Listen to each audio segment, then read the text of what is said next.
Yes, welcome to a very special Bladtcast, silent cast, deadly cast. I am Christian Bladt and very excited to welcome back to the show. I was going to say the one and only Carlos Danger, but there's the other one. There's the other Carlos Danger, but you're the only one True. we care about. Thank you so much for that. Yeah, I'm happy to be here. It feels blasphemous, but I'll get through it. As a I think we'll Catholic, I this think feels we'll all dirty. get through it, and we are talking about the 1984 Christmas classic, Silent Night, Deadly Night. And you and I were talking a little bit beforehand, but we both have done enough of this where we need to save most of this for the air. So I'm going to ask you first, Carlos. What is your background with Silent Night, Deadly Night? When were you first aware of it? When did you see it? All that kind of good stuff. I distinctly remember the controversy. Right? Yeah. I remember it being on the news a lot, but I didn't actually see the movie until it came out on VHS, probably 4 years after it was released. Yeah, I remember this was a big deal. This was a naughty movie. In my mind as a kid, I was in 1984, I was 10. This was up there with Faces of Death and I Spit on Your Grave as a movie you're not allowed to see. Well, I'm glad you compared it to "I Spit on Your Grave" because in a little bit we're gonna have a clip of Gene Siskel who references "I Spit on Your Grave" in relation to this movie. Yeah, I actually thought I had found the clip. I found a different one, which we'll take a look at. I distinctly remember. I guess it's November 1984, so I was 8. So now I know that you're older than me, and I feel a lot better about myself, Carlos. No problem. So anything you could do to help. And my parents would watch Entertainment Tonight every night. To them it was like the news. That Yes. was the level of news they kept up on. And I was ushered out of the room when they said, you might want your children to be out of the room. And I knew they were going to talk about this movie, and I wanted to see it, but of course did not see it for, like you, for a few years after. Doing a little bit of research, it came out on VHS in 1987. I saw it, Oh, I think, for the first time, maybe like 80. I think it was like mid 86, but I didn't see it until, I don't know. I feel like it might have been 1990. I was like 13, 14 when I finally saw it. And the version that we would have seen on VHS is the unrated version. And there's YouTube videos that will show you but there's a split screen of this is what they cut out to try and get it on screens at all. And let's just say it's a little bit more extreme in the home video version, which I think is the way that most people saw it. So you knew it was this movie that you weren't supposed to see, but for me, I was 8. I didn't want to see it. That was, my kids aren't here anymore, so I can say it loud enough. That was the year that earlier in the year I had been informed that there wasn't a Santa Claus. So I didn't. I think that distinction might have made a big difference, because if I thought hmm. that Santa was real, if this had come out in 1983, and so, but I was like, I don't think I want to see that. I don't think that's good for kids. You kind of get swept up into the little bit that I could hear, you know. Oh, Uh, sure. It felt dirty. It felt dirty yeah, to watch this movie. I mean, I was probably 12, 13, 14, something like that. I yeah, had to seek it out. Like I had yeah, to, there was one video store, they wouldn't rent it to us because it was a family friend. And I checked this with my buddy, this guy, Brian Spears, I do my podcast with. yeah, We had to right. like walk through the woods. We had to go to there was this one video store in Mayapack, New York, and they would rent smut to anybody. They didn't care. And that's how we had to see it. We like smuggled it down to my friend's house and we watched Silent Night, Deadly Night. What I remember about Silent Night, Deadly Night, the VHS, was it was one of those oversized boxes. So it really stood out on the shelf. And that only made me want to see it more. But at the same time, I was definitely scared. I mean, Iconic, one of the greatest box arts of all time. yeah. No, exactly. And for our visual audience, you see the poster. TriStar actually spent some great money on. I mean, what an iconic image! The actual poster to Silent Night, Deadly Night, and so there was all of this fuss about this movie, a kerfuffle, as you might say. And the interesting thing that I wasn't aware of is that 4 years earlier there'd been a movie called Christmas Evil, Mm. which is a similar idea. Crazy Santa Claus kills a bunch of people. And there was not as big a deal about it for the simple reason that this had a, a mid-major studio attached. and they had television advertising. So that was the big distinction. So people would see it. I think it aired during Monday Night Football. People would see it on a commercial break from Little House on the Prairie. I was reading all that. And I'm like, well, who sold those ads? Like, one, who in the movie, A genius. I was like, yeah, like advertised during the A-Team, sure, Knight Rider, but Little House on the Prairie, what are we trying to do here? Who are you trying to sell this to? So the TV ads seem to be what started the kind of the biggest part of it. The biggest part of there being the controversy. And when it comes to these kind of videos, I'm always a little hesitant to play much sound. I'll play a little bit of the night Hear the before way Christmas, when all through the house, not a creature was stirring, not even a mouse. The stockings were hung by the chimney with care, in hopes that St. Nicholas soon would be there. Remember, he only looks like Santa Claus. You've made it through Halloween. Now try and survive Christmas. I decided Silent night, deadly night. that it was rated 30 R. seconds, and I was just going to play the whole thing. Theater near you. And what a great tagline. You made it through Halloween. Now try to survive Christmas. And I'm like, God damn it, that's good. And so they're opened in early November. And it had what they call a limited engagement, but the controversy had the effect that controversies often do. How many CDs of Two Live Crew, As Nasty as They Want to Be, sold because it had that sticker?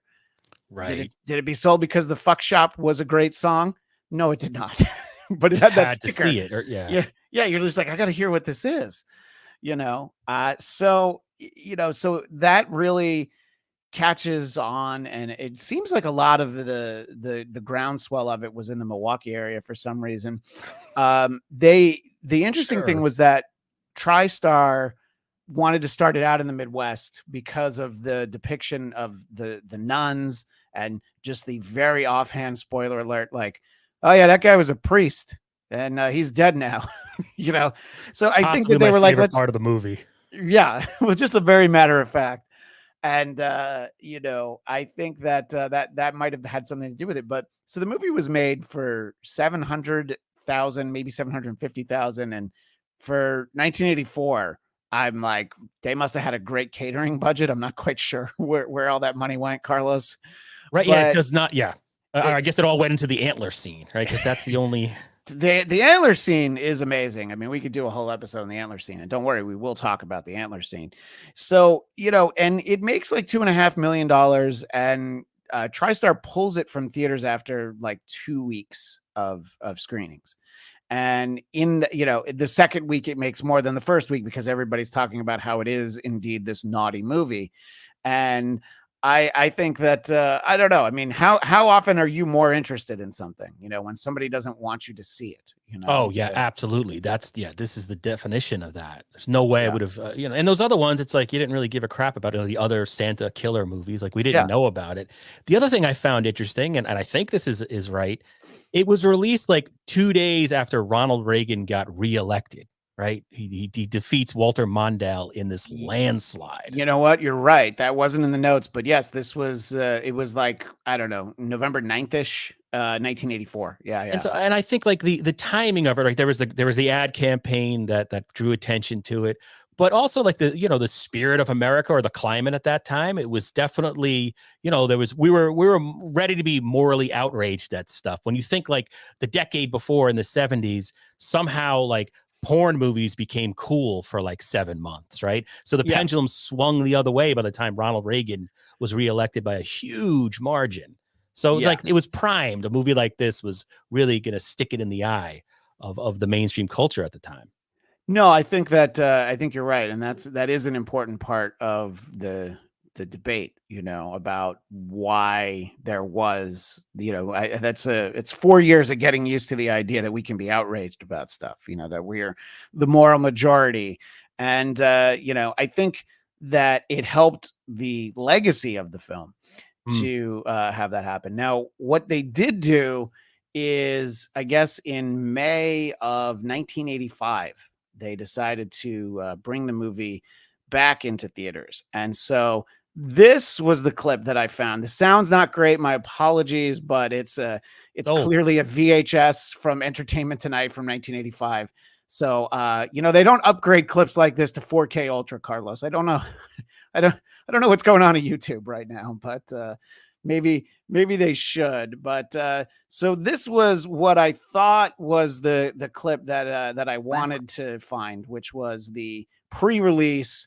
Oh my God, you don't want to see this movie. And then I got sent out of the room. So this is an Entertainment Tonight segment where they also use clips from the Siskel and Ebert segment, which is Siskel and Ebert segment on its own. The sound, you could barely hear it. So this Christmas, is Silent Night, Deadly Night. That's the one with Santa as the axe murderer. Well, it's coming back. Dick Shoemaker has that story in our news studio. You always go to Dick Shoemaker when you want the hard-hitting news, Carlos. Released, many parents were shocked that a movie about a maniacal Santa Claus would be shown at Christmas time. Well, now it's the month of May, and the film's producer is trying again. It'll play in every part of the country, including backward, some places where it began to play and was pulled. Silent Night, Deadly Night. The movie that shocked America. I love that the trailer has so many gunshots because you can't really show all the The new stabbings. advertising campaign Right. plays up the earlier controversy about the film, when angry parents picketed theaters where it played, and the critics took offense. Here it is. Silent Night, Deadly Night now has the distinction of joining I Spit on Your Grave as one of the two most contemptible films I've seen. And I don't mean to think it's campy. It really is quite awful. But the producer claims critics had other motives for reviewing the film. They were coming off an enormous amount of publicity on that picture, and I think that they knew that by reviewing that picture on their show, they would get higher ratings. And Ira Richard Barmack produced it. You people have nothing to be proud of, even if you made a few bucks off of all the negative publicity.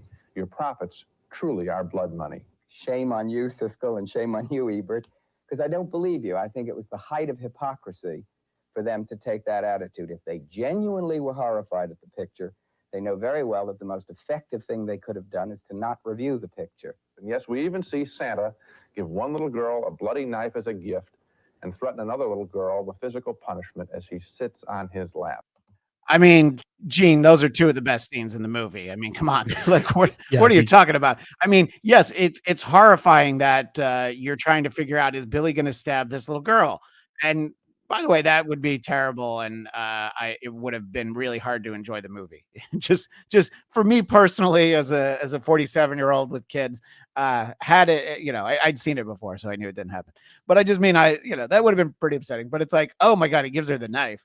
And, now that would have been, the spinoff for the streaming series of this girl becoming the new Billy. Yeah, it's played. I thought it was funny. I mean, like when I first watched this movie as a kid, I just kind of slumped it off, and I was like, I don't know. It didn't have Tom Savini level gore.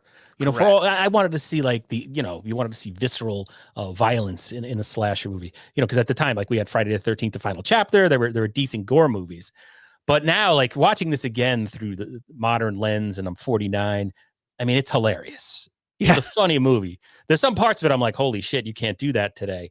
But no. I love that producer. He's like he's like a stereotypical Hollywood producer of D-grade material, where he's just like, they're just trying to get attention. Yeah. He's just so happy. He's a pig in shit that his movie's coming out again. Yeah, he's like, this is great. And what ended up happening was that they did what they called test market re-release. So it ended up not opening as big as they wanted to, but the movie made so much money, and I'm sure no one associated with it made as much as Ira did when it came out on VHS. I'm sure that every contract had nothing in there about any home release. And I mean, that's kind of the thing. I found a great video that it wouldn't be worth playing because we would just sit and watch it. But Quentin Tarantino talking, obviously, he worked in a video store for years. He talked about how great this movie is and what he really likes about it. And he touches on what you said. It's so funny, I mean, the bobsled scene, sledding down the hill, where Billy cuts off the guy's head and then the guy sleds down, without the head, and the heads are rolling around. It's like, this is great. I mean, it's like, I mean, I guess the idea of seeing it on a screen in 1984 probably puts a little bit of a different spin on it. But I feel like a lot of people got it. Like, oh, this is funny. He's Santa, but you It know, was definitely, I think, like the horror fans of the day definitely got it right away. But I can see why it has a following. I can see yeah. why it's a true cult movie, but I could also see why people were so pissed at it. I Oh mean, yeah. the opening scene, right? And it is crazy. Yeah, Tarantino, he loves this movie, Yeah. and he pointed out that Silent Night, Deadly Night does what Rob Zombie did 30 years later with his Halloween remake, where you spend the first Oh, half of the movie with Billy getting abused as a child, which is a yeah. little jarring. I feel like you and I saw the same clip. Yes, because that's exactly Yes. what he Yep. says in it, and it's like, and a little bit later in the show, we're going to talk to Armando Munez, who has just published a novelization of it, and that's one of the things that he does too. Is he spends more time with Billy in the novel version of it, sort of getting to see how this happens. I think in the movie, yeah, as Tarantino says, they spent about 20 minutes after the horrific. It's a crazy long time. Yeah. Yeah. Well, considering that the theatrical version of the movie was an hour and 19 minutes, the version that we get to see, it's like 125, I think, so it's not very long, and they devote a lot of time. It's like whenever you see a Godzilla movie, he's in like 9 minutes of the movie, so the Billy as Santa it's almost like this really does kick off the franchise, which by the way, it does, but not so much for Billy, unfortunately. And it's a slasher movie where the Mother Superior, the woman who abuses him, she's the real bad guy in this thing. You feel sympathy for Billy, which is just a bizarre way to approach a slasher movie. There's the nurse, not the nurse, sorry. There's the nun who understands what Billy's been through. There's the nice nurse. I actually don't remember the character's name. There's that nun, and then Mother Superior is like, no, you're just an idiot. So I'm gonna beat you. Yeah, exactly. Here's I know how to use this belt. So it's we really get to and a lot of times, I mean, it's like, yes, later films like Friday the 13th, they try to give you a little bit more about Jason, and in the first one it's his mom, but you usually don't get the opportunity to kind of see it happen. Usually, like, this movie could, like, maybe before this it would have started where he gets the job at the toy store, and in 5 minutes he's got to fill in as Santa, and there's a flashback. There's like a flashback to the side of the road, but and it's definitely, for that era, it's very gory, but now it's so tame. You know what I mean? Right. What shocked me, and I'll say it shocked me because I haven't seen it in so long. I don't even know if we can say the word on YouTube. That's how things have changed. But there's the word that rhymes with grape, right? There's sexual assault. There's multiple. There's more than one of those, by the way. And it's more not than like one assault. Yeah. And I would say, okay, all these movies, it's like the producer was like, all right, we need naked boobs, right? Because we got to have gratuitous nudity, because all the slasher movies had gratuitous nudity. We got to have some gore. By the way, even as a 47-year-old, no complaints. Right? Yeah. It's like taking a shower for no reason. But this one, in that way, when you combine the two, right? You're supposed to be titillated by a sexual assault being committed by a guy dressed as Santa in front of the woman's son. It's a whole, they're not going to do that today.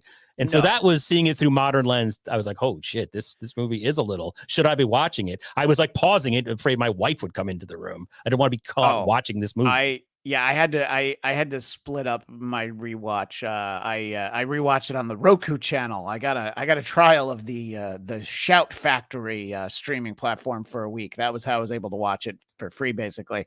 And I told my wife, I was like watching the second half of it downstairs. It's like, yeah, just stay upstairs for a while. I gotta watch something. I gotta watch something for work. I just like, I cannot get into it, By the way, that was the one that I showed before.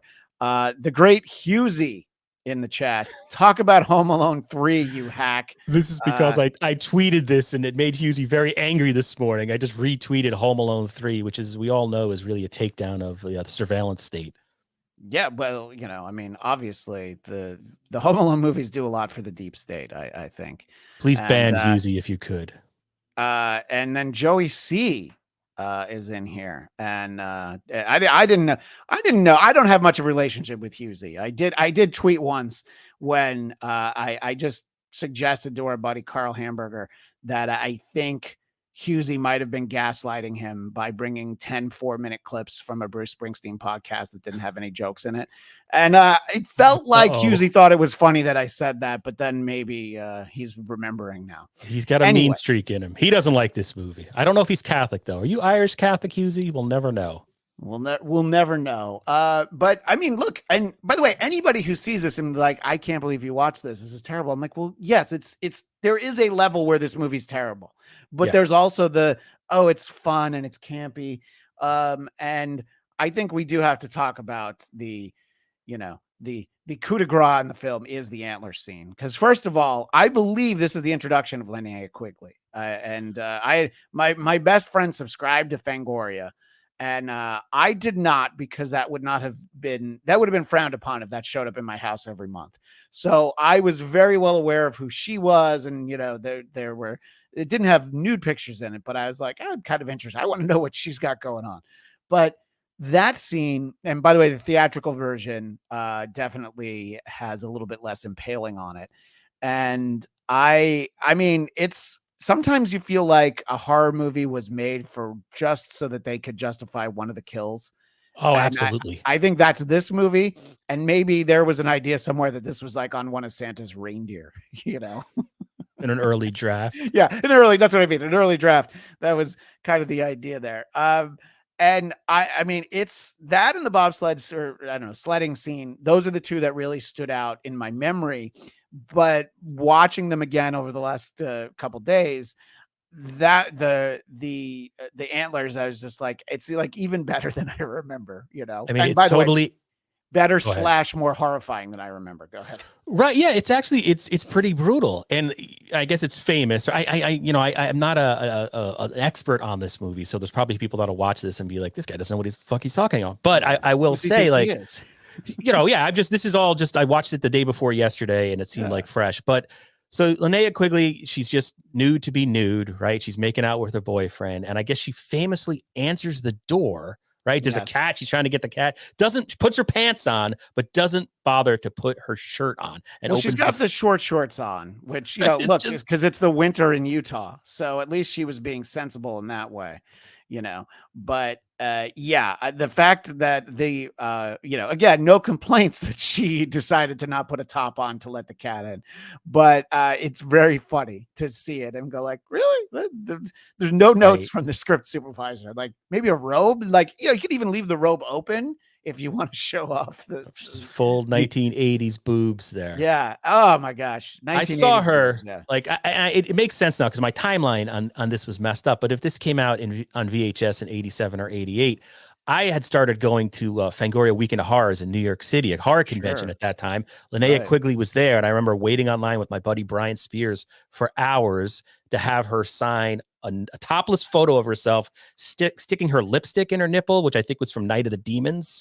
So like, she was the draw by this point. And there it is. Yeah. Yeah, this is from the theatrical trailer. It's not the Red Band trailer, but I don't know. I mean, all this stuff is on YouTube, so I thought about that after we did our Texas Chainsaw Massacre show. I'm like, wait a minute, these clips are on YouTube. I probably could show them, but it's easier to just dip out of them when possible. But anyway, so you had her sign, and look, I bet that line at Weekend of Horrors was probably filled with people having her sign topless photos, right? Yes, I think she was the draw. Sam Raimi might have been there in his younger days too. People were like, whatever, Evil Dead 2, good movie. We're here for Linnea Quigley. Which, by the way, I would have been there too. So great question from the chat. Isaac Walmart. This isn't the Garbage Day one, is it? No, that's the sequel, which maybe for next Christmas, we'll talk about part 2, where poor Ricky, his little brother, who I almost feel like that character is only, he only exists in the movie so that they had an option to do a sequel. I feel like Ira was like, give him a little brother just in case. And part 2 is the one, like, I feel like part 1 is a comedy, but the way it was shot, maybe it was, the director famously didn't want to do any of the kills. He seemed to disown it. So it's like the comedy isn't as obvious. And I think that's what like shocked a guy like Gene Siskel. Part 2 is just like, okay, we get it. This is slapstick. We're not going to really be offensive. Right. Well, part two, the director, I believe, was the one who like ended up like ending his career doing a lot of like Christian content, and the editor would come on set for all the kill sequences, and he would actually direct them. Which I guess nobody told the Directors Guild this was going on the set of Silent Night, Deadly Night 2. But yeah, and look, I think you find that a lot of the time. Like the first Halloween is brilliant for its genre; it's a classic. The fall off from literally every single one after that is very steep. There's moments, there's, as a kid, I thought they were fun, but they're not very good. And you can't count Halloween 3 because it's basically, it's basically a standalone, completely different thing. So that sequence is so crazy because that's the house where the little girl's upstairs. And, Billy's like, have you been good this year? And she's like, I have. And he's like, are you sure? He's like, oh, come on, say it. Say that you haven't been good. He's like, well, fuck, if I'm not going to kill her, all right, take this box cutter with lots of DNA evidence all over it, by the way. It's very Catholic in a way, like it's kind of like, all right, I can't kill her. He's a good guy. He's not that bad. He's got a code, he's right, he doesn't kill. He kills the bullies who take the sled, not the initial kids. Well, and you did notice that was what I wanted to touch on with the sledding scene. Those kids are probably like, 18, 19. And then the bullies, Carlos, you and I might have gone to high school with those guys. Right. They're so old. Like one of their hairlines is really far back. I'm like, it was Stevie Lou. If you're familiar with Stevie Lou, Stevie Lou, yeah. It's him. Well, I was gonna say it's like when Beverly Hills 90210 premiered. They wanted to convince us that Ian Ziering went to school with these kids. I'm like, what are you talking about? His forehead goes all the way back here. He's got my hairline. Right, exactly. So I thought that was probably a good move on Ira's sake to not have him, kill like 12-year-old boys who are just being dicks. I mean, they looked like adults enough so that even if in the script, in the sides when they were auditioning, if they said 12-year-old, 14-year-old or whatever, as we talk about. Yeah, right. It's clunky as hell though. That's as it's funny, but like the build up to it takes a long time. Oh, and then I don't know if you get like how this. You're from upstate New York. You probably went sleigh riding on hills. Of course, yeah. Like they were like going so slow, like and like woo woo. You think they're like downhill skiers. The direction of this movie it's flat, it's clunky. Like as much as I enjoyed it, it's a piece of shit movie. Yeah. Oh, no. Yeah. Look, again, like I was saying before, I wouldn't, if somebody saw this and said, this is the worst thing I ever saw, I'm like, okay, great. I'm not going to try and change anybody's mind. Exactly. If they don't see how it's fun within the first few minutes is rough because of the assault and murder of his family. And they kill, that's the driver from Cannonball Run 2. It was like, I couldn't believe it because I was like, she looks familiar. Yeah. I thought it was porn, but no, they freaking, how do they do her like that? It's terrible. By the way, Dick Fitzwell in the chat with a very funny avatar says, I guess he's saying part 2 is 70% footage of part 1. You can really watch part 2 and you get everything from part 1. It's like a clip. I saw a YouTube video where somebody described it as the first one was so popular. It's the only movie that the sequel is a clip show. Yeah, right. Exactly. Like your favorite sitcoms, and even The Simpsons did a number of clip shows where it's like, we're exhausted. we're going to put a bunch of old stuff in here. And look, in an age where still not everyone had a VCR, you're like, well, we'll put it in the theater and we'll kind of recycle a lot of the stuff from the first one. So that's why we're really talking about that. And you know what? I am so glad that Friend Prices put this in here because I did want to talk about. So Friend Prices, and I assume these are all friends of yours because I don't know anybody. That's your guy. I'm not sure our Friends Prices. That's welcome. Oh yeah, you're right. Can we talk about how amazing the original songs are? Yes, please, because they sound like actual Christmas carols. Especially there's one in the beginning of the movie that's like Christmas Fever. And Christmas Fever. There's that Santa's watching, Santa's waiting, and then there's a sweet little baby. There's this other side of the door, and they all kind of sound, they're like generic knockoffs of what Christmas music actually sounds like, but they're all original songs. And I made a note to make sure that I give credit to Morgan Ames. Morgan Ames did the original music, and the original music is actually for a, under $1 million horror movie in 1984. It's amazing the level of production, the sound quality, the singing, the music. It's God damn it if it's not catchy, Carlos. Well, no, that blew my mind because I did read that the songs, the Christmas jingles were prepared original for the movie, and that just blew. I just thought it was some weird. All right, I guess it's what they sing in Utah because they sound familiar, but they're not. So I just thought it was some weird Mormon thing. I don't know. Because if you get beer in Utah, they have like lower alcohol content, so you feel like they also distill all of the Christmas carols to have them be, let's just say, a little bit more accepted by some of the cultures in Utah. I don't want to generalize, but there might be some wild stuff going over there. By the way, Joey C has been in the chat, and I guess he's going to go troll Vince the lawyer. I know there's a lot going on right now. I know Ray DeVito's on right now. I know Vince the lawyer's on right now, and it's personal. The show that I do with my buddy Eric Zane, who are these broadcasters, we've moved the show over, I don't know, the last like month or two, just because it was a little bit more congested in the middle of the day. But anytime you go live, you'll also like see the updates. So, like, there's 4 other channels that are live right now. So I like that Joey C had to point that out. Thanks, Mr. Catalano. Yeah, thanks. I'm going to be leaving now. Great. Yeah. Well, but Joey's puppets are going to still watch this show. So I feel like that's all right.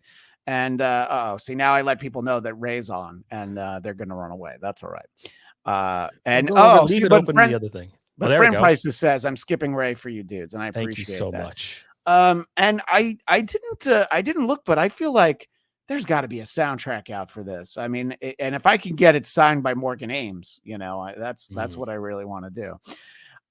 So.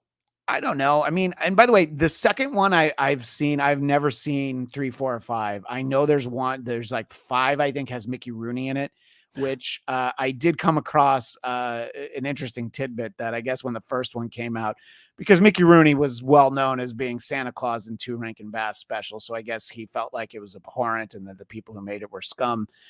And then 6 years later, he is the star of Silent Night, Deadly Night 5. They'll tell you everything about Mickey. Tell you, I was the #1 star in the world. You hear me? #1. And then he wasn't anymore. And he's like, yeah, I'll do Silent Night, Deadly Night 5. How much? All right. Yeah. Yep. All right. that's twice my acting price. Yeah. See, Dick Fitzwell even commented on it. Mickey Rooney blasted this movie. Then he was in part 5. Exactly. So, one of the things that Tarantino mentioned in the same video that you and I saw was something that I had in my notes. All of the name brand toys in the toy store. And there's so much Return of the Jedi toys because they obviously filmed it in like 1983. And I was like, oh, yeah, I had Jabba's Palace. Oh, yeah, I had all this. And then I'm like, wait, there was a Krull board game? What? Like, how did I not know there was a Krull board game? But it's like, you got Batman, you got Mickey Mouse, and I'm like, you didn't need to clear any of that. And I mean, I think if they had needed to clear it, now the movie would come out and would be all blurred. But I guess you didn't have to do that back then, did you, Carlos? I guess not. And I never realized any of that upon first watch, obviously, and when I was 12 years old. But it gives the movie this sort of, it's a weird, warm nostalgia now. I think it's gotten better over time because Stranger Things is set in the 80s, but this is an 80s movie. Like the 80s weren't all Miami Vice pastel colors. It was more drab and beige that you see in this movie. And they're in the toy store, and I see the Matchbox garage that I distinctly remember having as a kid. Had the little ramp, and my cat would go in it all the time. And so, there's sexual assault in the next scene. But then I'm thinking back, oh, my mom, she got me that. I remember unwrapping it, and what a big deal it was. Yeah, and Jabba the Hutt and all that is just, it's amazing. No, exactly. It is fun. It's like I remember going to 5-star values in Westwood, New Jersey, and the aisles looked just like that. That was the closest toy store to me. It was across the border. And by the way, Dang Lizard, poor Christian. There's almost nobody here. Dang Lizard, I don't think you spend enough time on my channel. 15 people is very respectable for a live stream. I like to say we make it up on the replay, on the on demand, and the audio version. I welcome this many people. But Dang Lizard also says, what the hell is wrong with American society that a topless woman is more shocking than burning someone's eye out? Well, I think it's when they combine them in this movie. That's why it gets a little like, it's whoa. the combination. It's and by the way, nowadays, that was one of those things with my mom was making a rule for my brother and I. She was fine with us within reason. We could see a movie that had like, topless nudity or whatever. She had no problem with that. She would rather we see that than violence. And I was like, well, I can get violence on TV, but I can't get nudity on TV. So sure, there's enough violence again on the A-Team. And so, my grandmother was shocked, by the way, that my mom took us to see Tootsie. She was very worried. Oh, I saw that in the theater too. Terry Garr. It's a great movie. It is a great movie. Yeah. My family was the opposite though. It was violence, fine. Shootings, no problem. Yeah. No sex. We were very Catholic. Oh, like I remember like in CCD, I'd go on a Catholic school on Saturdays up until 8th grade. And it was like, this was a movie. No, this is part of the reason that this is bad. And Last Temptation of Christ is because of, it's bad to Catholicism. Yeah, no. And I mean, look, TriStar knew what they had. They did worry about the Catholic backlash. And, in that clip that we played a little bit of before, Ira goes on, is like, Santa Claus is a made up person. Like we didn't do this. He doesn't say the words, but he's like, we didn't do this with Jesus. Right. It's Santa. It's okay. But I swear, and I don't know if it's the same thing today, but I remember as a kid, it wasn't really a separation, at least in my upbringing. Santa was sort of a religious figure. Maybe that's what figured into the backlash. I feel like it's more separated now because Santa's used to hawk everything. But maybe back then, I don't know. Maybe it was still part. It was thought of. It was confused with religion. We were raised Lutheran. So basically, we had those 98 differences between the Catholic Church. And I believe number 97 was that Santa is just pretend. He's not a religious figure. I do want to welcome into the conversation now Armando Munez. Armando, thank you so much for taking the time to talk to us today. Thanks for having me here. Nice to meet you. This is my buddy Carlos Danger. I'm Christian Bladt. This is the Bladtcast.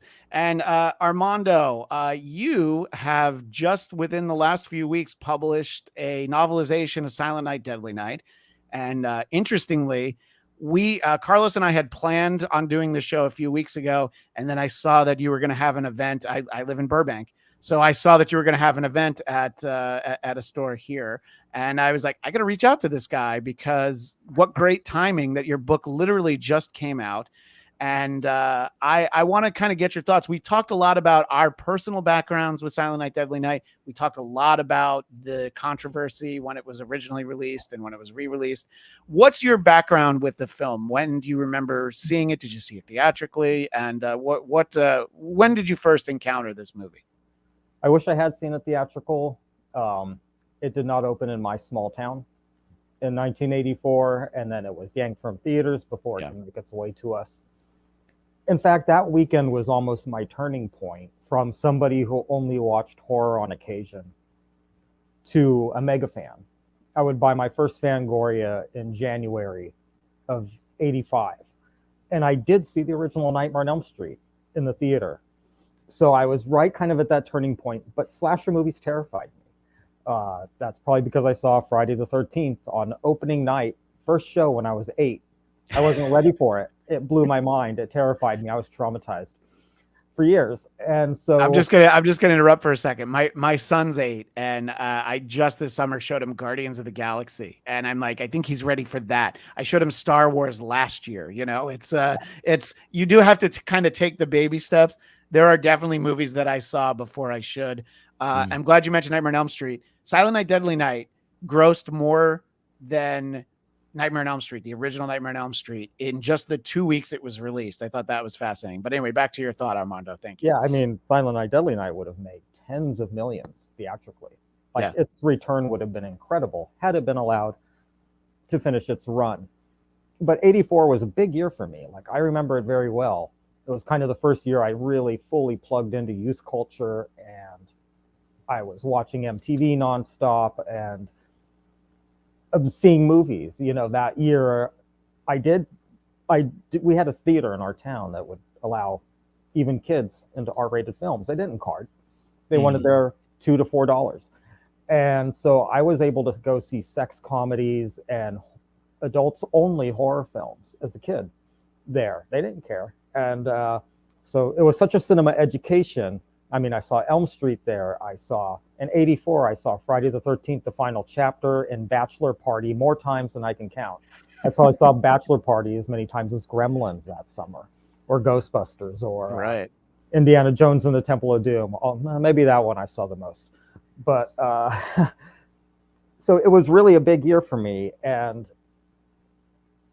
But I was also aware of the Christian backlash, the moral majority attacks. I was already, even that young, I was against that. You know, just within the years, a couple years before, you know, I reached, you know, 11. I was just like, I rejected the church. It's like, I'm not going anymore, you know? And so Silent Night, Deadly Night had the same kind of view of religious institutions, this aversion. Like, I saw it right away when it came out on VHS in 1986.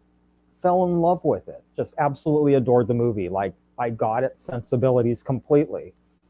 And I found the people who yanked it from theaters to be they were the offensive ones to me. Well, and I think that there's a lot of cases to be made for outrage and immediate backlash today, but I think that the business side would have won out today, and the movie would have stayed at least in some theaters. You know, like using New York City for the example, Carlos, like it would have been at the Angelica forever, but maybe not at like the Lowe's or the AMC. You know, they would have been at some theater, and every show would have been sold out, and they would have been, you know, showing it all the time. But yeah, it is interesting to think about sort of that backlash. And look, I think a lot of movie theater owners are like, I just don't want the headache. You know, let's put Ghostbusters on another screen. It's fine, you know. And there were like, I mean, I was reading a New York Times article. There were protests in the Bronx, New York over this movie. Yeah. You know, like it was widespread, and we all knew about it because it wasn't 24-hour cable channels. There weren't endless choices of what we could watch. So this story was everywhere. It was.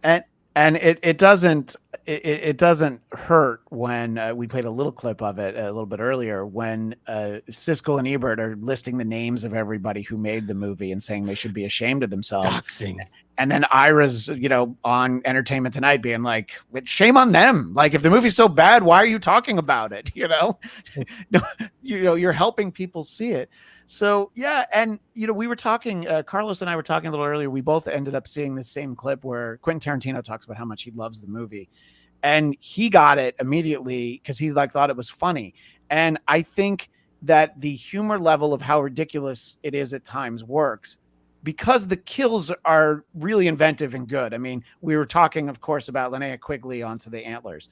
You know, that scene it sort of earns a little bit more of the goofy nature of naughty, you know, some of that stuff. And I think without it, it might be like, what's going on here? You know, what do you think about that, Armando? This kind of mixture of the gore, the horror factor, but it's pretty funny at times. It is. I think maturity has made it funnier. Agreed. You know, when I did see it on VHS in 1986, I got it, but it still freaked me out. Like, the movie is subversive and shocking in a way that most films weren't at the time. The way it just rubbed your face in very sordid situations and details. And the film did feel dangerous, you know, for its era. It had that to it, and it did freak me out to a degree, but I also enjoyed that kind of thrill. I was really getting into it. 86, I mean, 85 and 6, actually from 85 on, I would see everything genre related. I consumed it. And so, of course, this was a big part of my upbringing and education. Then, you know, jump forward about 15 years. It's probably around the year 2000. I caught it at a revival theater. So it was my first time seeing it on a big screen. And this was maybe around the year 2000 or so. And maybe I hadn't seen it in a while, but that first sequence with Grandpa came on, and he was so authentic and terrifying. I mean, I knew the movie well, and yet seeing it with an audience and how it plays to a crowd was so revealing to me. The degree of the humor and how a cult audience would just embrace that was a revelation. The second thing is watching Grandpa on the big screen, that authentic, even as an adult, terrified me practically to tears. Like, he is so believable, and his speech is so cruel. Like, I get how both elements work, and they still have that. You know, to this day, I can laugh at it and still get chills. Right, exactly. I think it is that mixture that works, and I'm glad you referenced the grandpa, because that is one of those things that it's like, oh, he doesn't actually do anything to Billy, but what he says is the worst things you could possibly say, you know, especially with what's to come just a few minutes later.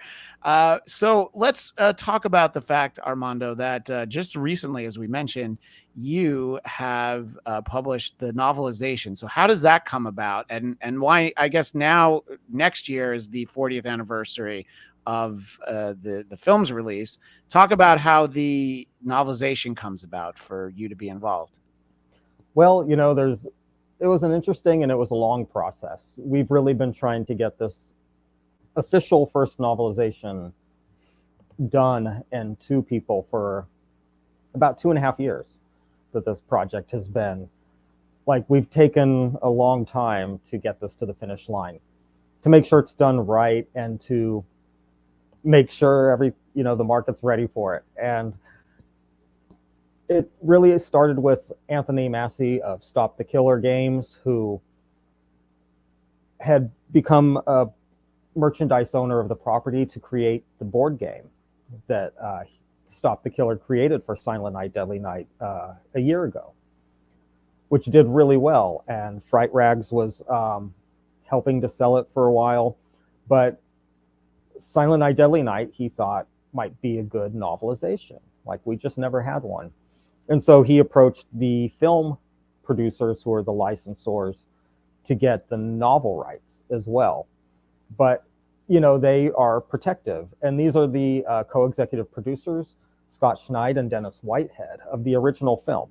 But only the original. That was the only one that they were involved in launching. And I had to sell my take and approach to them and get their approval. Anthony Massey of Stop the Killer was already a fan of my earlier novels that he'd read. And so he knew I was the right fit for this, attitude-wise. But then I had to convince the actual film producers, and you know, that's the tough part. But I had a very bold take, and luckily, you know, I thank them so greatly for letting me run and giving me the faith to bring my crazy vision of this movie to the page. Because it's not really like your normal novelization. This thing is a novel. It is a thick book that is going to, it's not just a scene by scene copy. I did use the original screenplay and was extremely faithful to the film and screenplay, but we added so much more to expand this world and give us more time with all of these characters that we love and to understand them. Why are they so crazy? Why are they so wild? Why are they so kinky? There are so many places we could go with these characters. And so they gave me the freedom to really let it rip.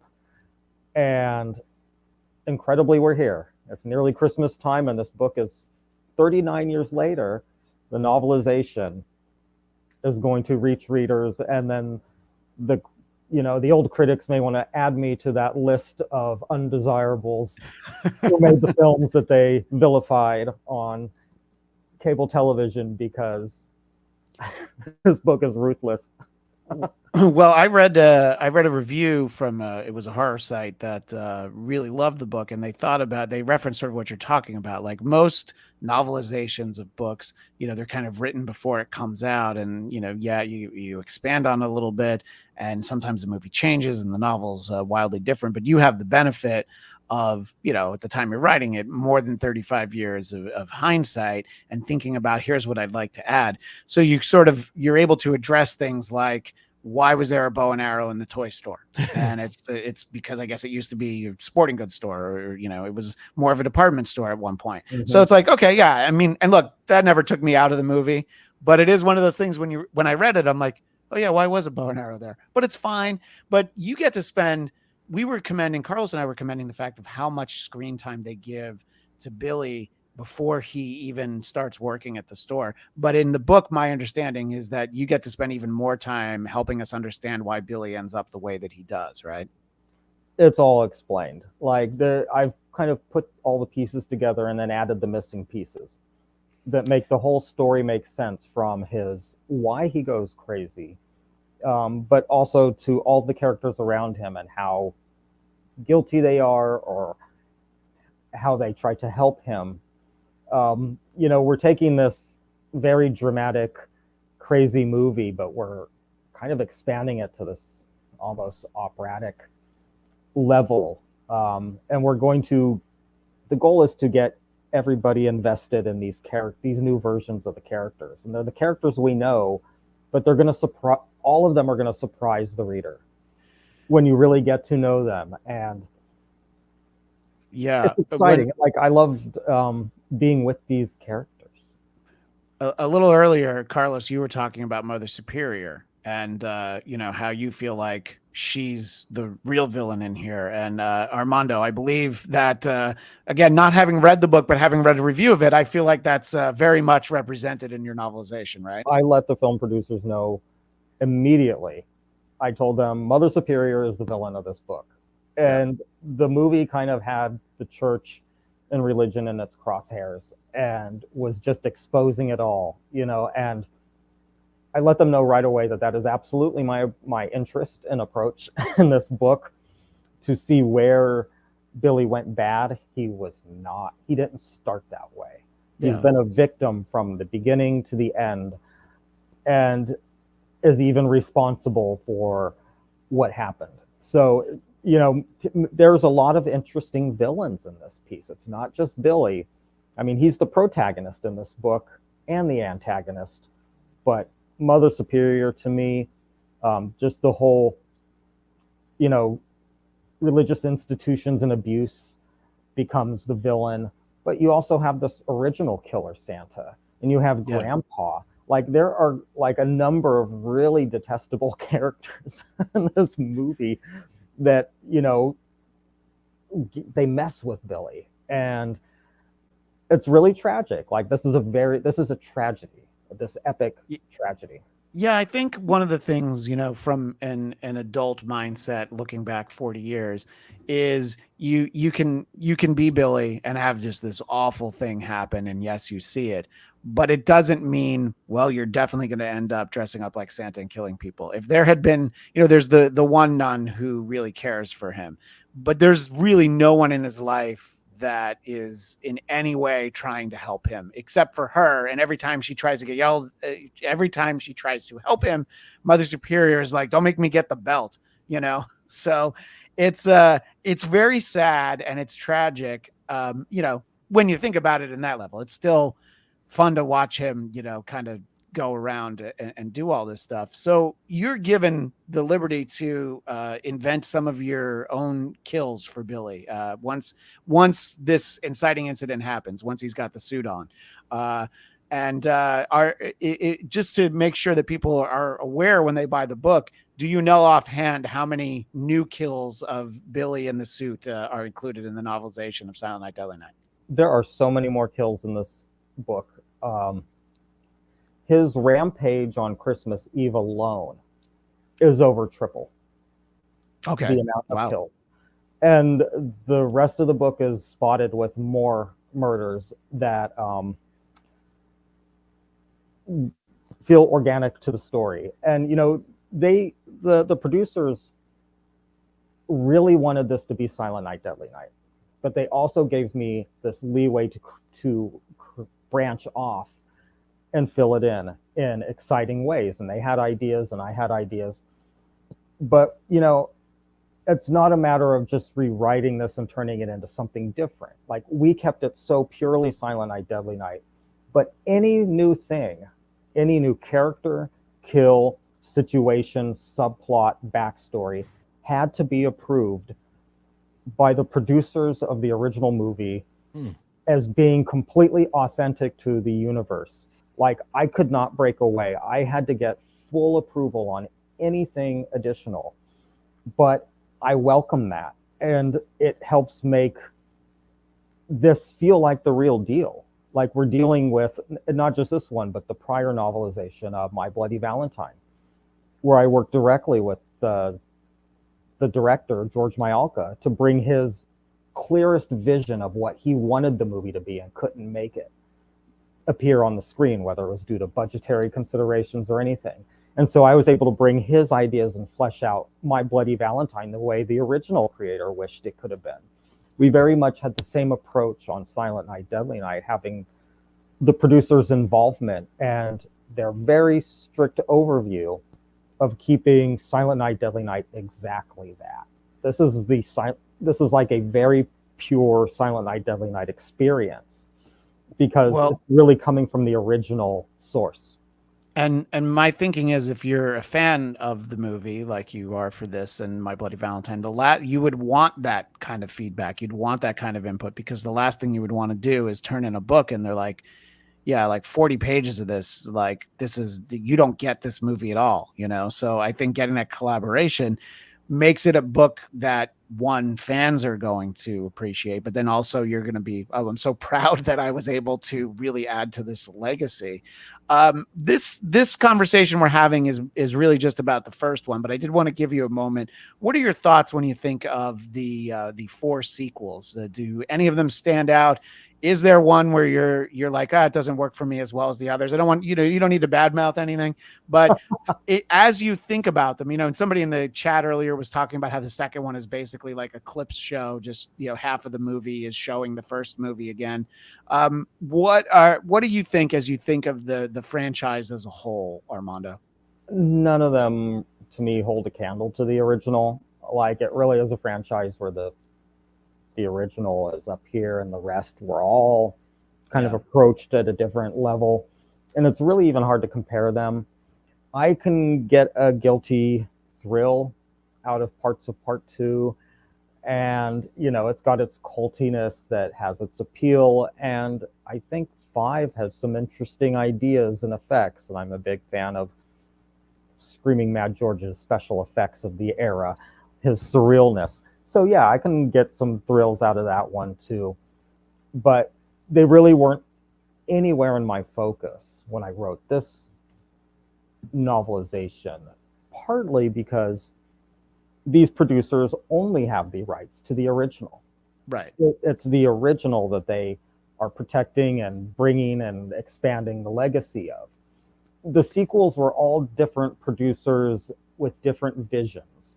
And so I didn't even want to reference it once. Like, they were completely out of my view. What happens next?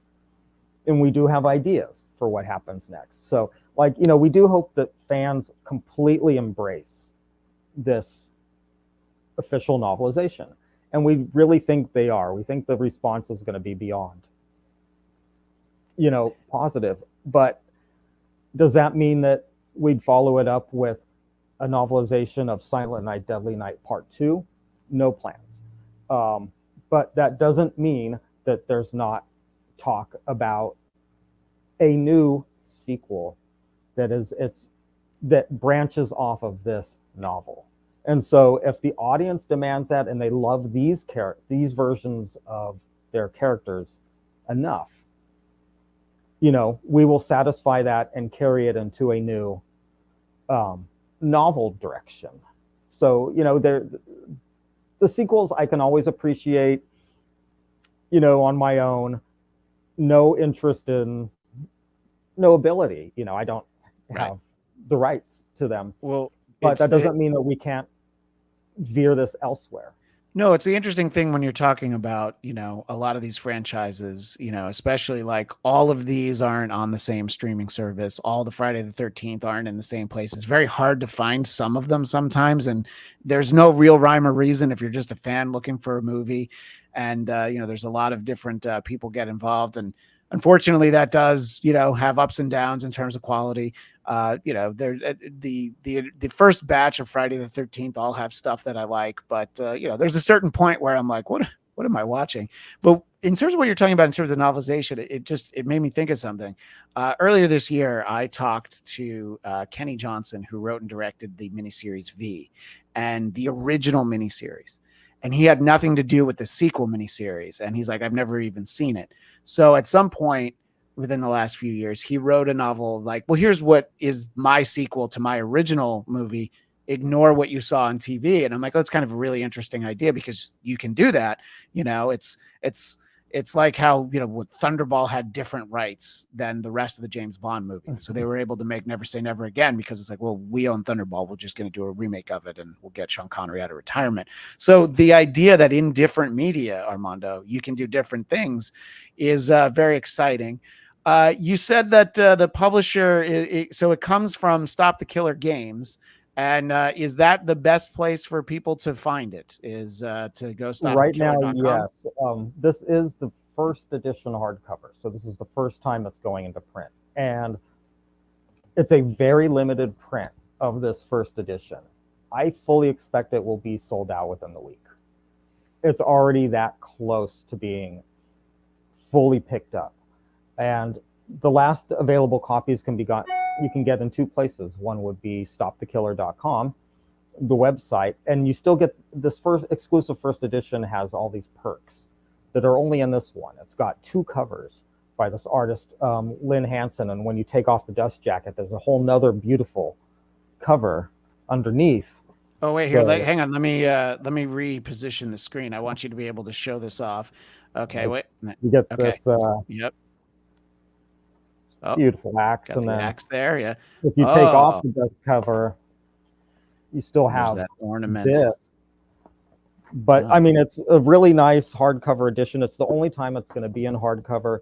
It comes with a signed book plate signed by me and the two co-executive producers of the film, and a bookmark. There's like an exclusive first printing bookmark and an extra chapter that's only going to be in this edition. Oh, wow. Future printings of this book will be missing that extra exclusive chapter, which I'll say is another kill. So, so you're gonna miss a kill if you wait for the paperback edition.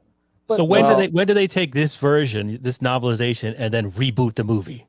There you go. Yeah. Oddly enough, I saw somebody comment that yesterday. We need a movie of the novelization of the movie, and that kind of shows that this is being embraced. Fangoria's review this week was like, this is new canon for the series.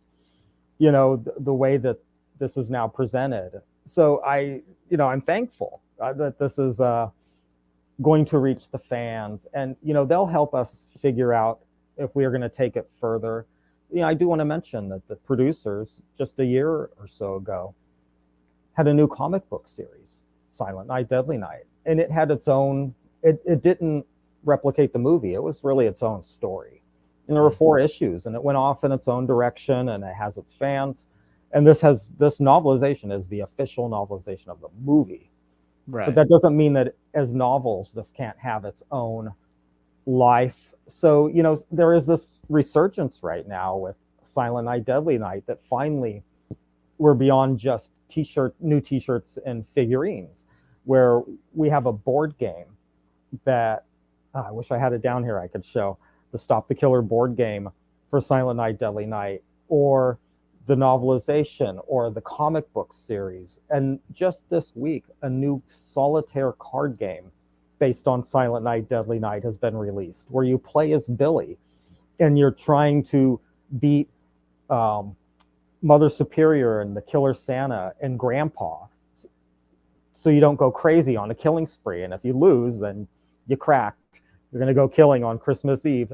Like, suddenly Silent Night, Deadly Night is becoming this interactive thing. And, we can credit those original producers for, realizing the worth of this property and kind of getting it out. And I'm thankful to be invited into the Silent Night, Deadly Night family. Yeah, I've grabbed an image at least of the game, and you can kind of get a little bit of a sense for what it's like. Here's for our audience on YouTube, you can kind of see some of the pieces and how the game works.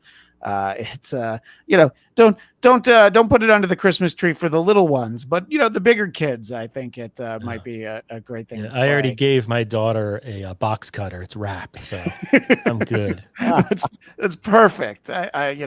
What could possibly go wrong? And Armando, we were talking, when I first introduced you, I figure this is for a little bit of a niche audience, but anybody in the Los Angeles area, you and some of the co-executive producers of the original film will be at Dark Delicacies in Burbank this Sunday, December 17th at 3 p.m. So people would be able to come for an event there, right? And those might be the final books available. Okay. At this point, like if they finally finish selling out on Stop the Killer by then or before Christmas, but we will have a limited supply of books at that signing so people can get in line. We also did a signing there with Stop the Killer for My Bloody Valentine in February of this year, and we sold out. That's when we finally sold out of every single book of the first edition hardcover. Oh, that's great. So and then ebooks and audiobooks and paperbacks will be coming later, but it could be months. Sure. Like nobody quite knows exactly the timeline. And so if you want the book now for this Christmas, it's a bit limited, but it's still there. Yeah, whoever's in your life, that is the person that you would want to get Silent Night, Deadly Night tie-ins, games and novels. This is the time you have to get it. You can't give it to them after Christmas, because as they talk about in the movie, once Christmas is over, Billy was always fine. So like on Boxing Day, Billy's going to be fine on December 26th. So don't give it to but you've given me a great idea for a Valentine's Day gift from my wife, your novelization of My Bloody Valentine. So we'll get that. I just want to give a quick moment before I let you go, Armando, and thank you for making the time. This is, it's fairly early here on the West Coast. Your website is ekentertainment.com. Tell people a little bit about what they find there. And there's a great list of some films that you have made, Mime After Midnight, Panty Kill, and a few others. And so take a moment and let people know what they can find at ekentertainment.com. Yeah, I used to direct a lot of crazy short films. And I'll, planning to be directing more in the future. It's just I'm kind of taking a bit of a detour at the moment with these novels. Sure. But, in the 2000s, early 2000s, I was making lots of crazy cult horror short films and playing them all over the world, really. I was very lucky to get a lot of film festival screenings, coast to coast and in other countries. And with these really perverted, gross, gory short films. And so they all had kind of a cult edge. They had a humorous edge. In a way, I can look back at those and say, well, those were certainly influenced by the attitude of Silent Night, Deadly Night. Like it's so ingrained in me. But I was really a big fan of Mime After Midnight. I think that might be the best one from 2003. Pervula, still that one played all over the world, and even at Elvira's only film festival. Oh, nice. Where it won the What the Fuck Award. There you go. And, I've had other shorts win Best of Show at the Sick Puppy Film Festival. Like, I was very underground. But, these things live on, and so they can be found at Eek Entertainment, like, when I was doing those. Yeah. And, but, now it's kind of like this big list of novels, and that's kind of unexpected, but Hoarder led to Turkey Day and Turkey Kitchen, my slasher Thanksgiving series, my own original series of books, and it'll be a trilogy eventually. There'll be a part 3, but that led me to getting My Bloody Valentine, which led to Silent Night, Deadly Night, and Happy Birthday to Me, a novelization, is coming out in May that I have authored. And there will be more. In the chat, Dick Fitzwell, I was actually going to put that up. Did you do the Happy Birthday to Me novel? And the answer, Dick Fitzwell, is that is indeed Armando. Yeah. Well, Armando, again, thank you so much for being so generous with your time. I love talking to people who have the same level of enthusiasm about these things. And best of luck with the book. It seems like it's going really well, and hopefully there's whatever's to come in the future. Hopefully we get to talk about that then. And I reached out to you fairly easily, and you're on Twitter, or X as it's called now, Armando D. Munoz, Munoz, if people want to find out more there. Thank you again for your time, Armando. I really appreciate it. Thank you, and I hope to see you at Dark Delicacies. I've already, my wife's going to the daytime Emmys, but I've already explained to her that I got to steal away for a few minutes. So. Oh, that's great. Thanks for having me, guys. All right, absolutely. Thank you to Armando. Yeah, I just thought it would be fun to talk to somebody about that. And I think it was Bloody Disgusting gave it a rave review. That was the website you had I think the review you had mentioned at the beginning. I saw that too. They spoke really highly of it. And by the way, in the chat, Cardiff Electric, two-time guest on the Bladtcast, although he denies it, he's asking us for cease and desist. I meant to ask Armando where he keeps his What the Fuck award. You know how when people say like, hey, where do you keep your Emmys or your Oscars or whatever? Where do you keep a What the Fuck award? I mean, I would have it on the mantle over the fireplace. And what is it? What's it look like? You know? See, I got distracted by Cardiff. That's literally what happened. I saw that Cardiff was in the chat and complaining about Stuttering John, crying. I believe me, the last couple days for Cardiff, it's been a bit of a roller coaster just to watch not being a potato. So as we start to wind down here, Carlos, what do you think is not for the horror world, not for the film world, what for you is the legacy of this movie? You know, Armando made a good point about sort of this being a moment in time where it is the year that the first Nightmare on Elm Street came out. You know, I think Friday the 13th Part 3 was that year, you know, so this is definitely sort of like a peak in slasher films. You know, what did finally getting to see this, did it turn you on to the idea of like, I want to see more movies like this, or were you like, oh, I'm kind of tapped out, my bandwidth for slasher might be maxed out here? Yeah, I mean, I feel like I've tapped out on slasher movies a good 10 years ago to some extent, but seeing this again, you know, and the first time seeing it since really I was a kid, I completely get why it has the cult following. It does have this weird universe of characters. I don't know if that was intentional, you know, but I it's been a while since I just laughed at a horror movie. You know, some horror movies have become either though they're overtly funny and it's like not subtle and it's too in your face, you know, or they take themselves too seriously, you know, like I like that this is just, it can be offensive in parts. It pushes the boundaries in parts, but it's also, there's a sense of humor to it. That's kind of subtle. I mean, you know, one thing, Billy, like when he turns into the killer, he's drinking, you know, there's that ridiculous scene where Mr. Sims is like, let's get fucked up, it's Christmas. And the employees, that's their Christmas Eve, is they're going to get hammered with the old man.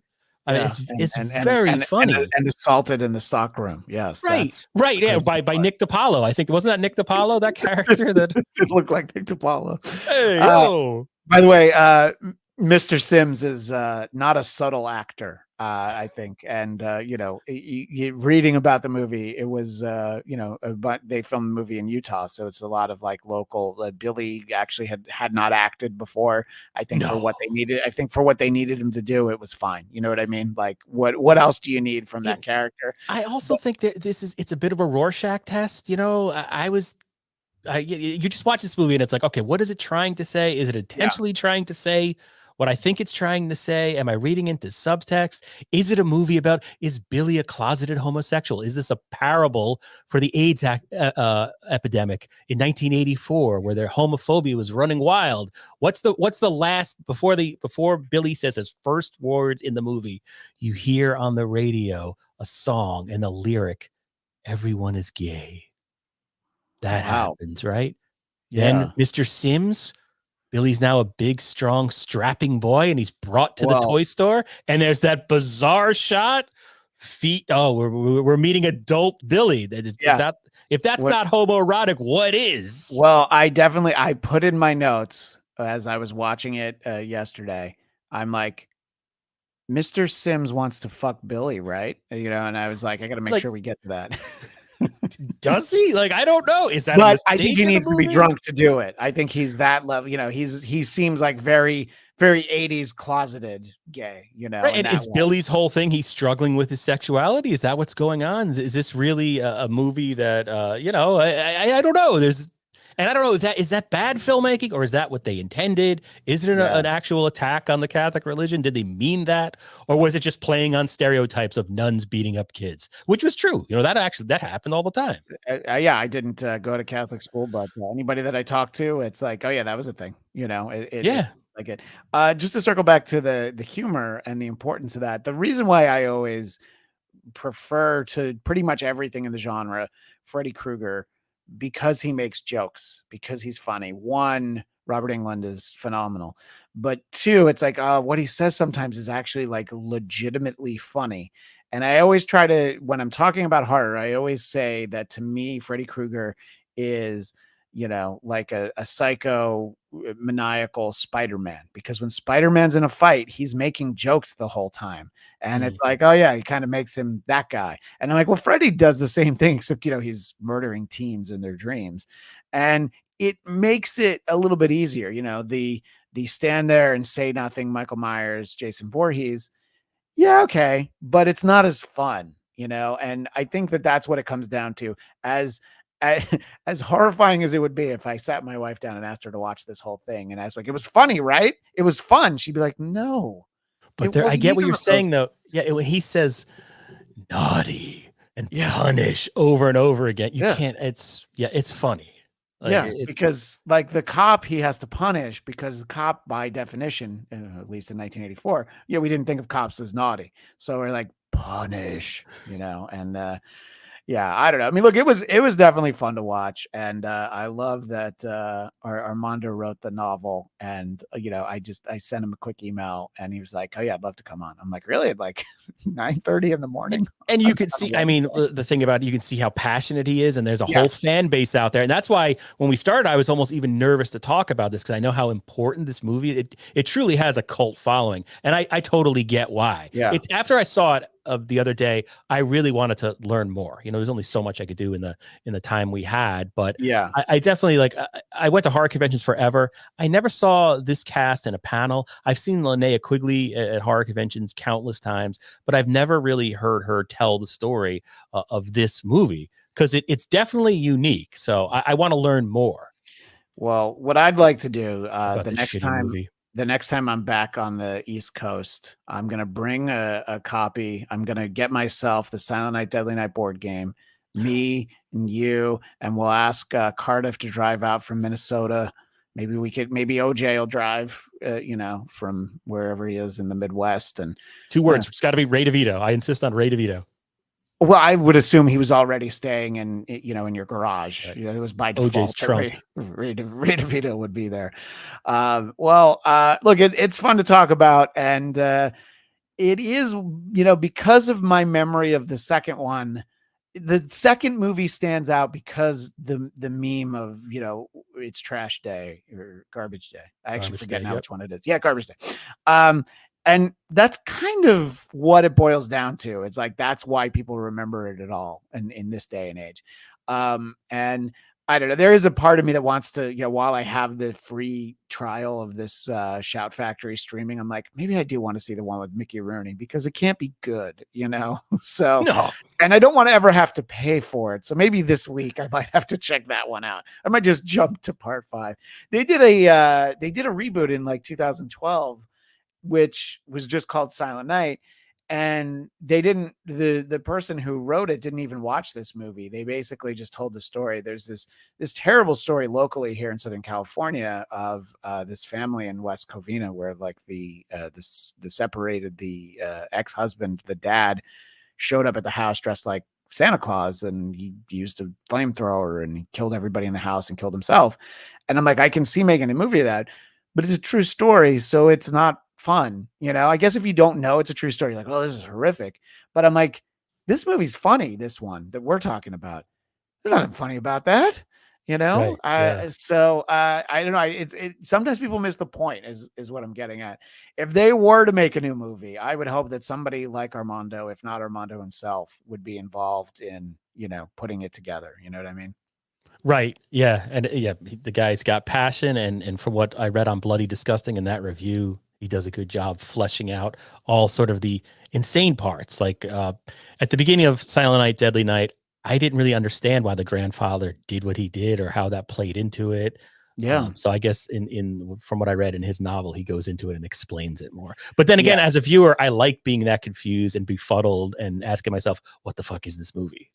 Yeah, and there's Jabba the Hutt. There's Mickey Mouse, who also make appearances in this movie. And when I was watching it the other day, it was like, does Grandpa come back? You know, I was like trying to remember. I'm like, do we get more out of him? And then they're like, as we go along, I'm like, no, we don't. But it's like there's in the back of my mind, they're like, there must be more.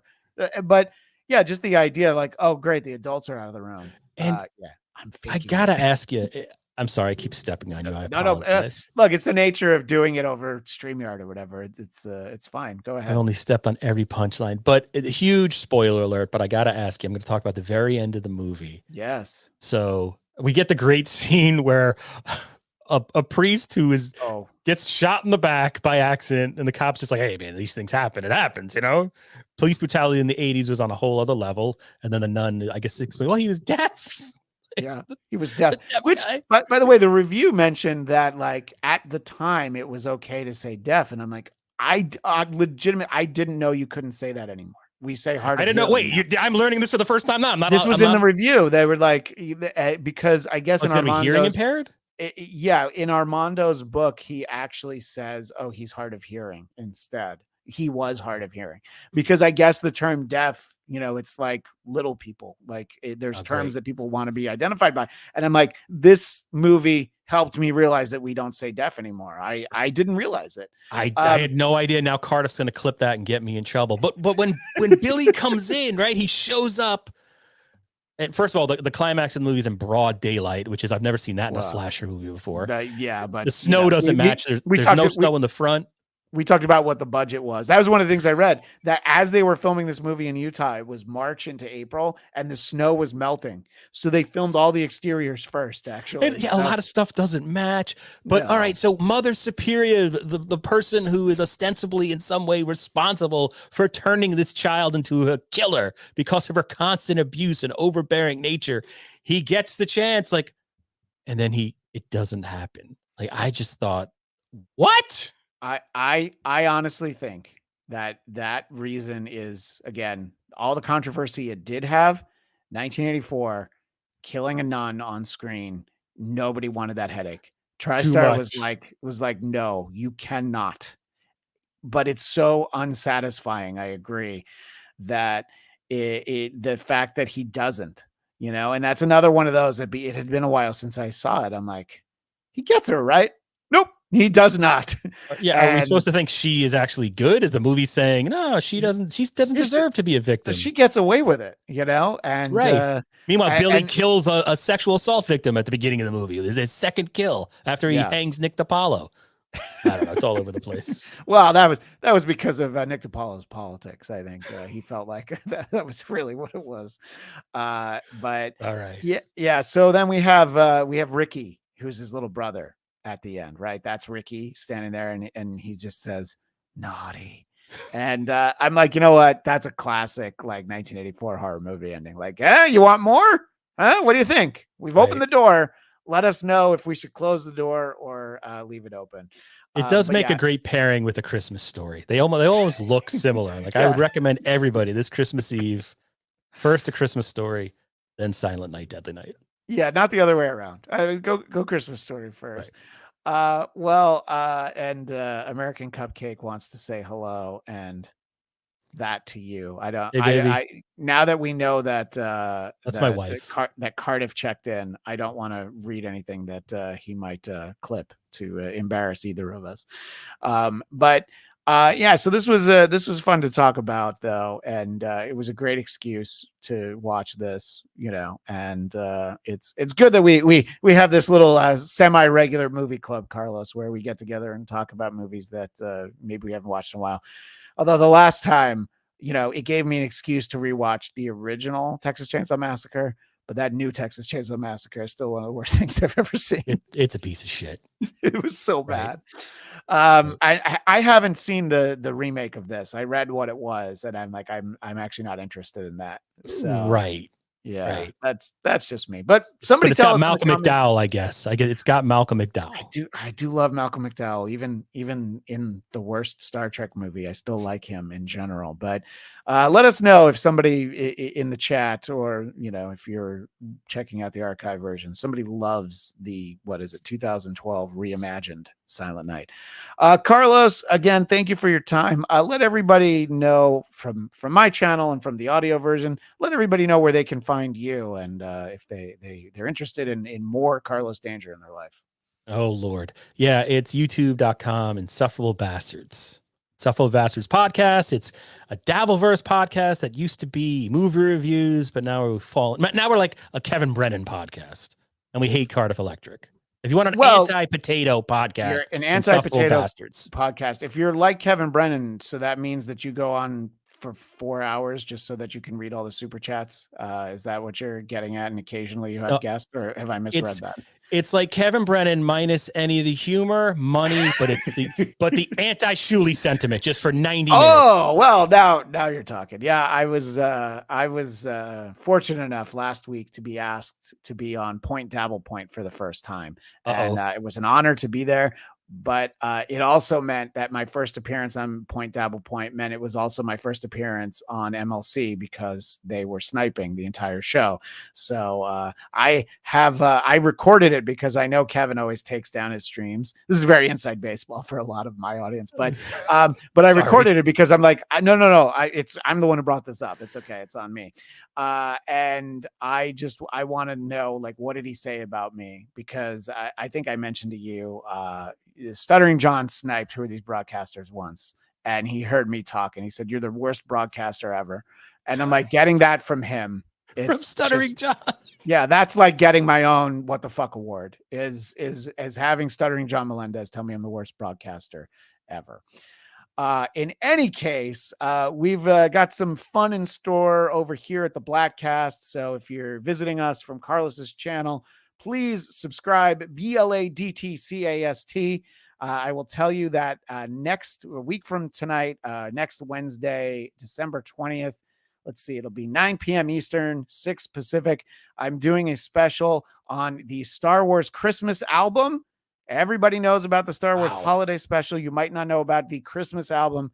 It is definitely a Christmas album, and I'll be joined by the entire gang from Shitty Song of the Week. I'll be on their show this week, and then we're doing that over here next week. Very excited. It's called Christmas in the Stars, is the Star Wars Christmas album, and it is not good. So everybody, I can't wait. Everybody join in for that. And of course, you can find me on X and Instagram and Threads, but who's really using Threads? Enough already. Like, I get annoyed when someone posts something on Threads and I get a notification. I'm like, I haven't deleted that yet. At Christian DMZ. And again, thank you to Carlos. Thank you to everybody in the chat. Even the potato, we have no ill will towards the potato on my channel, regardless of how Carlos feels about it. But that is all the time we have for now. We will see you next time on the Bladtcast.